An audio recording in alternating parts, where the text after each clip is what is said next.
So let's go back to that point that you made about the last time that there was this big strike that all the reality TV came about. What we know is reality TV is not what gets you awards. And so people are always going to want to have these different classes of content. There's always going to be action movies versus the latest Steven Spielberg depressing movie that makes me cry. Like, there's always going to be these different levels of different pieces of content. But there's always going to be that segmentation that exists. But the second part of that is reality TV is actually kind of difficult to maintain. If you look at the Real Housewives of whatever city it is, they rotate through their cast every few years because it gets boring. Either the stars get uninterested or the audience gets uninterested in certain people. They have to redo it over and over and over again, and it still has diminishing returns because there now are so many different types of either reality series or docu-series that it's saturated, and people are looking for original stories that are delightful even in reality. So I do think that there is always going to have to be some creator who is back there who's going, well, what's the next thing? Earlier today, I was talking to some engineers and they were talking about that they did a hackathon and everyone used AI. And so they were just like, well, I guess what we're really trying to figure out is who was the best prompt engineer today. But the thing is, they still have to prompt it to try to get this result. And so there's a certain level of creativity that you have to write prompts in such a way to get some kind of final result that will be interesting and engaging for those end users. And so I do think that there's always going to be some specific need. There's always going to be some specific need for a human, especially for creatives. If you said AI, develop like 12 sci-fi shows that will engage an audience, it's probably going to sound a lot like a whole bunch of stuff that already existed. And we know that humans, generally, we get bored.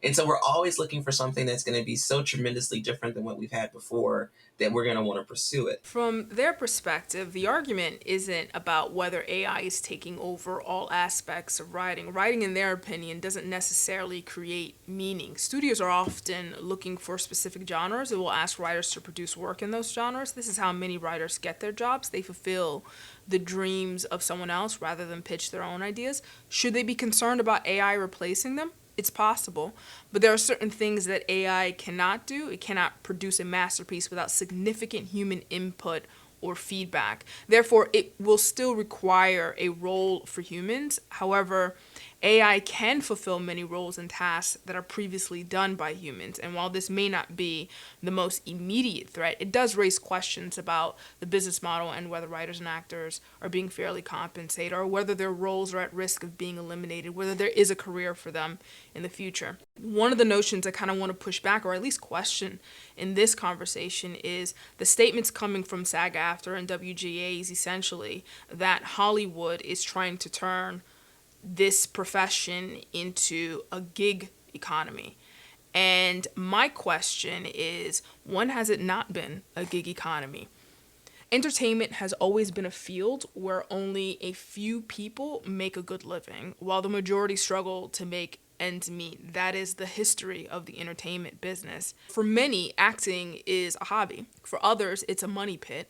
And for very, very few, it's a way to make a very good living. But it has never been a full-time job, and I think that that's represented or reflected in just the distribution of incomes. Take, for example, SAG-AFTRA as a union. It has 160,000 members, and that's not representative of everyone who wants to be an actor.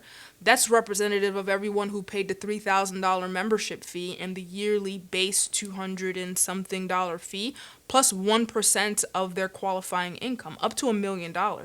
That is what SAG-AFTRA represents, those who act who paid this fee, essentially.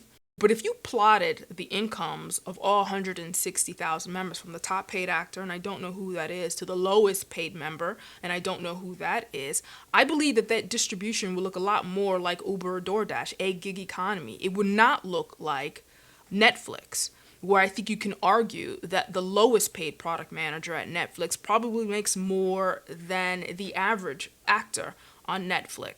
To further illustrate that, the minimum qualifying income to receive SAG-AFTRA benefits like health insurance is $26,000 a year, and 80% of SAG-AFTRA members don't meet that threshold.